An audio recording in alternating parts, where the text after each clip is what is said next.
പ്രായം 25, എഞ്ചിനീയറിംഗ് പൂർത്തിയാകാതെ സിനിമയിലെത്തി. ഇന്ന് മലയാള സിനിമയിലെ താരമൂല്യമുള്ള നടൻ എന്ന പദവി നേടാൻ കഴിയുന്ന ഇൻഡസ്ട്രിയിൽ തന്നെ ഏറ്റവും പ്രായം കുറഞ്ഞ അഭിനേതാവ്. പറഞ്ഞു വന്നത് മറ്റാരെയും പറ്റിയല്ല, മലയാളികളുടെ ഇഷ്ടതാരം നസ്ലിനെ പറ്റിയാണ്. കൊടുങ്ങല്ലൂർ സ്വദേശിയായ ഗഫൂറിന്റെ മകനായി 2000 ജൂൺ 1-നാണ് നസ്ലൻ ജനിക്കുന്നത്. ഇരട്ട സഹോദരന്മാരിൽ മൂത്ത ആൾ. +2 കഴിഞ്ഞ പാടെ തന്നെ അഭിനയത്തിലേക്ക് എത്തിയ താരം എഞ്ചിനീയറിംഗിന് ജോയിൻ ചെയ്തുവെങ്കിലും ഷൂട്ടിംഗ് തിരക്കുകൾ കാരണം അത് പൂർത്തിയാക്കിയിട്ടില്ല. എന്നാൽ ഇന്ന് മലയാള സിനിമയിലേക്ക് നോക്കുകയാണെങ്കിൽ ചെറുപ്രായത്തിൽ തന്നെ 100 കോടി ക്ലബിൽ ഇടം പിടിച്ച സിനിമകളുടെ ഭാഗമാകാൻ നസ്ലന് ആയിട്ടുണ്ട്. ചുരുങ്ങിയ കാലം കൊണ്ട് നസ്ലൻ 100 കോടി ക്ലബിൽ ഇടം പിടിച്ച 2 സിനിമകളുടെ ഭാഗമായി.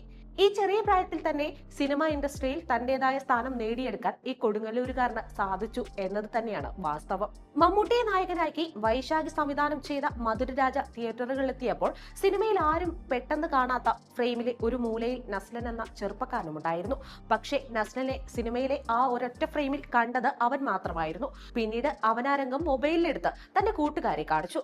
പിന്നീട് മമ്മൂട്ടിയുടെ മധുരരാജയെല്ലാം തിയേറ്റർ വിട്ട് പകരം മമ്മൂക്കയുടെ തന്നെ സിനിമയായ ഉണ്ട തിയേറ്ററുകളിൽ പ്രദർശിപ്പിക്കുമ്പോൾ തൊട്ടപ്പുറത്തെ സ്ക്രീനിൽ നസ്ലൻ തന്റെ സ്വന്തം മുഖം വലിയ ആരവത്തോടെ തണ്ണീർമത്തനിലൂടെ കാണിച്ച് വലിയ താരമായി മാറി.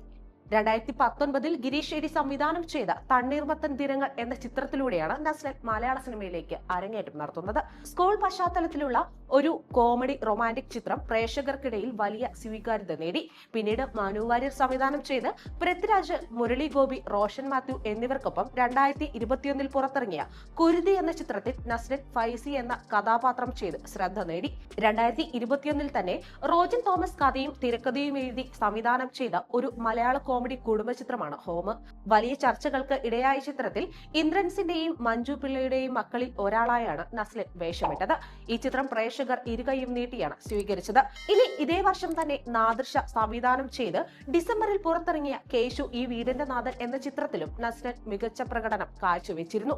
ഒരേ വർഷം 3 സിനിമകൾ ചെയ്ത് നസ്ലൻ തന്റേതായ സ്ഥാനം ഉറപ്പിച്ചു എന്ന് തന്നെ പറയാം. പിന്നീട് 2022 നിരവധി സിനിമകൾ നസ്ലനെ തേടിയെത്തി.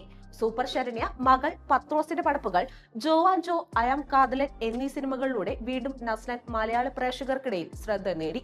2023 അയൽവാശി, 18+, നെയ്മർ തുടങ്ങിയ ചിത്രങ്ങൾ ചെയ്തുവെങ്കിലും 2024 ഗിരീഷ് ഷെഡി സംവിധാനം ചെയ്ത് Bhavana studios, Fahadh Faasil and friends, working class hero എന്നിവർ ചേർന്ന് നിർമ്മിച്ച റൊമാന്റിക് കോമഡി ചിത്രമായ പ്രേമലുവിലൂടെയാണ് നസ്ലിന്റെ കരിയറിൽ ഏറ്റവും വലിയ വഴിത്തിരിവ് ഉണ്ടാകുന്നത്. നസ്ലിനും മമിത ബൈജുവും അഭിനയിച്ച ഈ ചിത്രം ബോക്സ് ഓഫീസിൽ വൻ വിജയമായിരുന്നു. ലോകമെമ്പാടും 2024 ഏറ്റവും കൂടുതൽ കളക്ഷൻ നേടിയ മലയാളം ചിത്രമായും 2024 ഏറ്റവും കൂടുതൽ കളക്ഷൻ നേടിയ 7ാമത്തെ ഇന്ത്യൻ ചിത്രവുമായി മാറി. മലയാളത്തിനു പുറമെ തമിഴ്, തെലുങ്ക് ഭാഷകളിലേക്കും ചിത്രം മൊഴിമാറ്റം ചെയ്യപ്പെടുകയും അവിടെയും വമ്പൻ വിജയം ആവർത്തിക്കുകയും ചെയ്തു. കേരളത്തിന് അകത്തും പുറത്തും മികച്ച കളക്ഷൻ നേടിയ പ്രേമലു 136 കോടി കളക്ഷനാണ് നേടിയത്. തുടർന്ന് 2025 ഖാലിദ് റഹ്മാൻ സംവിധാനം ചെയ്ത നസ്ലിൻ ചിത്രം ആലപ്പുഴ ജിംഖാന ബോക്സ് ഓഫീസിൽ 65 കോടി രൂപ കളക്ഷൻ നേടി. 100 കോടി തികഞ്ഞില്ലെങ്കിലും ഈ ചിത്രം ഏറെ പ്രശംസ നേടിയിരുന്നു. പിന്നീട് ചെറുപ്രായത്തിൽ തന്നെ താരമൂല്യമുള്ള നടനെന്ന പദവിയിൽ എത്തിച്ചേർന്ന നസ്ലിന് അഭിനന്ദന പ്രവാഹമായിരുന്നു.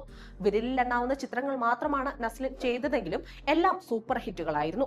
ഇപ്പോഴിതാ നസ്ലിന് മറ്റൊരു 100 കോടിയല്ല 200 കോടി ചിത്രം കൂടി. 2025 ഓഗസ്റ്റ് 28 പുറത്തിറങ്ങിയ ലോക ചാപ്റ്റർ 1 ചന്ദ്ര മലയാള സിനിമയിലെ എക്കാലത്തെയും സൂപ്പർ ഹിറ്റുകളിൽ ഒന്നായി. ഒരാഴ്ച കൊണ്ട് 100 കോടി ക്ലബിലാണ് ചിത്രം ഇടം പിടിച്ചത്. എടാ സൂപ്പർ സ്റ്റാർ എന്ന് വിളിച്ചുകൊണ്ടാണ് ദുൽഖർ സൽമാൻ നസ്ലിനെ പ്രശംസിച്ചത്. ദുൽഖർ മാത്രമല്ല, ഇൻഡസ്ട്രിയിലേതടക്കം നിരവധി ആളുകൾ ലോകയിലെ അഭിനയത്തിന് നസ്ലിനെ പ്രശംസിച്ച് എത്തുകയുണ്ടായി. ചെറിയ പ്രായത്തിൽ തന്നെ വിരലിലെണ്ണാവുന്ന ചിത്രങ്ങളിലൂടെ കോടീശ്വര പദവിയിലേക്ക് എത്തുന്ന നസ്ലിൻ സിനിമാ സെലക്ഷന്റെ കാര്യത്തിലും അതീവ ശ്രദ്ധാലുവാണ്. ആസിഫ് അലിക്കൊപ്പം എത്തുന്ന ടിക്കി ടാക്കയിലാണ് നസ്ലിൻ അടുത്തതായി അഭിനയിക്കുന്നത്.